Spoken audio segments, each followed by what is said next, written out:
Friends, in this video we are going to see management of a mature senile cataract. This is the main incision with a steel keratome at around 11 o'clock. And now my plan is to stain the anterior capsule with trypan blue dye, and I usually use an air bubble, and beneath this air bubble I apply the dye over the anterior capsule. In this case I didn't make the side port, so the dye is being applied through the main incision, and there is higher chance of leakage of air bubble through the main wound. I'm lifting up the anterior lip of the main wound to prevent leakage of the air. And now this is adrenaline. The dye is gently washed out with a Simcoe cannula.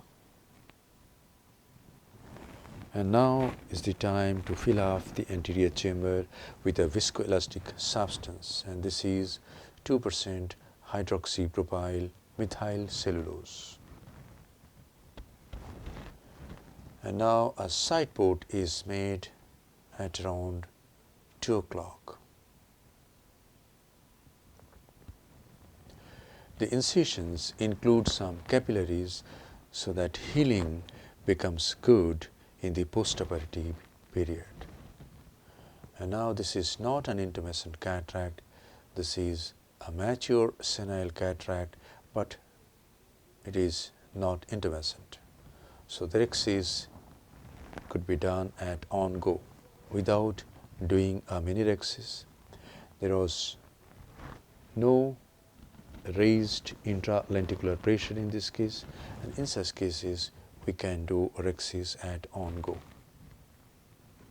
Hydrodissection is done gently and the nucleus is rotated. Visco is again injected to fill up the anterior chamber, and now is the time to introduce the Phaco handpiece. The machine I am using is Pharo's from Otley, Switzerland. The Phaco needle goes in with its bevel down.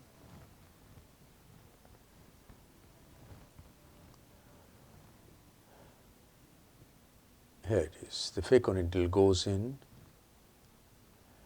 Some superficial lens matter is removed, and now watch direct chop. This is not a hard cataract. Cataract is mature, but it is not, the nucleus is not hard. The tip is buried into the substance of the nucleus and it is chopped like this.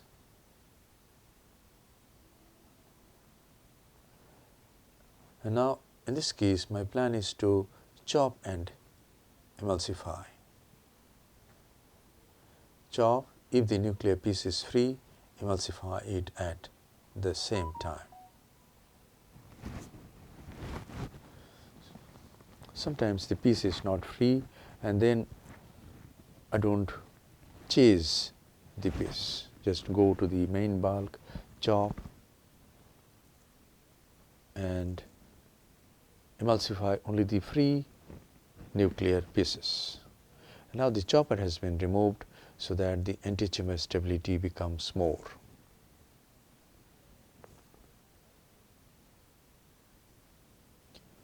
This is the last nuclear piece. We have to be very careful at this time. Parameters has been reduced. During emulsification of the last piece, the vacuum was only 250, and before that, during direct chop, the vacuum was 450. This is 2% hydroxypropyl methyl cellulose again, filling up the capsular bag.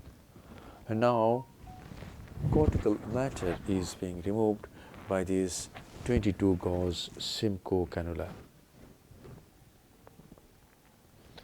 The Simcoe cannula removes visco from all around except the subincisional cortex, which can be easily removed going through the side port. This side port is little larger. Width of this side port is about 1.8 millimeter. main wound is about 2.8 millimeter. So whatever astigmatism has been induced by the main wound is reduced to some extent by the large side port, about 1.8 millimeter side port. We don't have another side port, so just one side port, and we can manage the case very well with only one side port. And now hydroimplantation of intraocular lens. The main wound is enlarged little bit. The wound size becomes about 3 millimeter. And now here goes the intraocular lens. This is a hydrophobic acrylic single piece monofocal intraocular lens, and the lens goes into the capsular bag.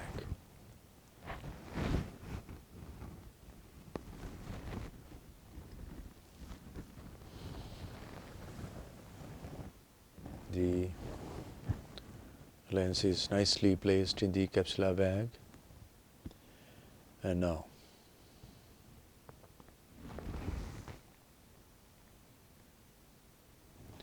this is the irrigating cannula which goes behind the intraocular lens, irrigates so that whatever visco molecules are there in the capsular bag comes out. In hydroimplantation, there is very little visco in the anterior chamber, and some visco goes into the anterior chamber, the visco which is there in the lumen of the cartridge.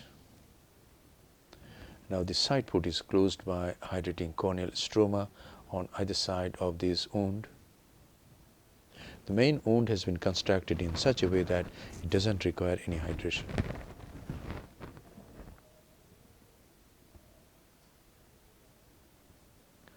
This is the final lavage of the anterior chamber. At this time, a gentle stream of BSS is directed towards the back of the cornea so that whatever viscomolecules sticks to the corneal endothelium comes out.